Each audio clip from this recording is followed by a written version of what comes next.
What's happening? Jason Reimer back for another Power Devo. We're actually in the Reimer Fitness Kitchen right now because I want to show you how adaptable all exercises are no matter where you are. So there's no excuses, guys. ChristianStrengthTraining.com is all about no excuses, spiritually, physically, socially, emotionally, mentally, all those other aspects of life that make you who you are. So we're going to start a little series here, push-up and prayer. P and P, pretty simple to remember. Push-up, prayer, and we're going to start with the basics from push-ups. I want to show you how adaptable this is. If you've never done a push-up in your life and you're intimidated, thinking you've got to start on the ground military style, not true. Think about it like this. If I had you guys come to like a wall and push away, you'd kind of laugh at me, right? Because that's just pretty super easy, okay? But if we kept taking your head and lowering, there's your feet, and we kept lowering you more horizontal, it's going to get harder. So I like to just tell most people, start off your kitchen counter, okay? Let's go right here.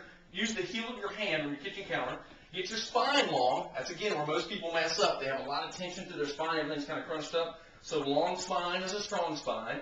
And lower, so that if there was a line right across your chest, that's where you want to hit. Another common mistake is lowering maybe too high, getting your nose down here, or collarbone, or even too low. This is a less common mistake, but one that can still happen.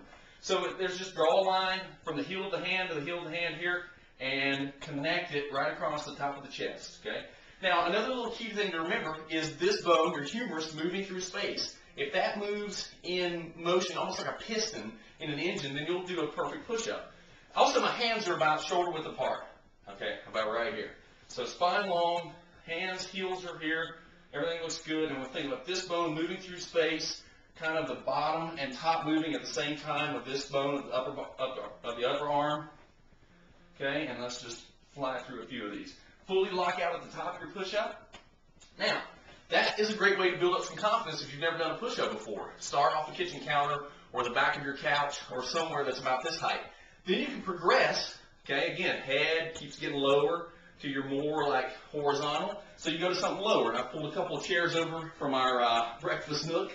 All right, so I'm going to go right here. Again, heels on the chair, spine long, lower, okay, and push away. Down, push away, spine long. And I'm thinking about making a straight line from my head all the way through my heels, all right? If the bottom's up too high or sinking in too low, that's not good. Perfect form. Because the only way to get really stronger and better at exercises is do a few perfect reps, and then we can always add on more work later, all right? That's push-up 101. You got to be able to do this stuff before you can drop down into horizontal, full-blown push-ups here, okay? Same idea. You would kind of progress that same way. All right. Now, I want to give you some ways that you can jumpstart your prayer life.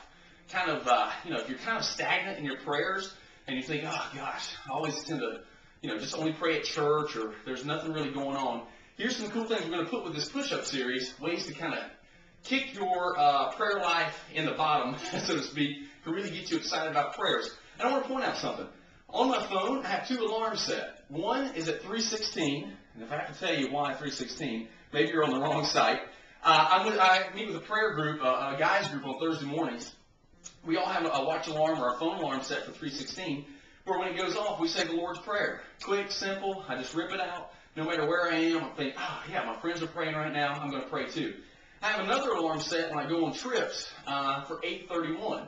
My anniversary is August 31st. So when my alarm goes off, I say a prayer for my wife and my marriage and how much she means to me. And I encourage you to set alarms on your watch, on your phone, on your BlackBerry, whatever you have, to remind yourself to be prayerful through the day. This is just a little reminder, a little tip that can really send your prayer life just through the roof.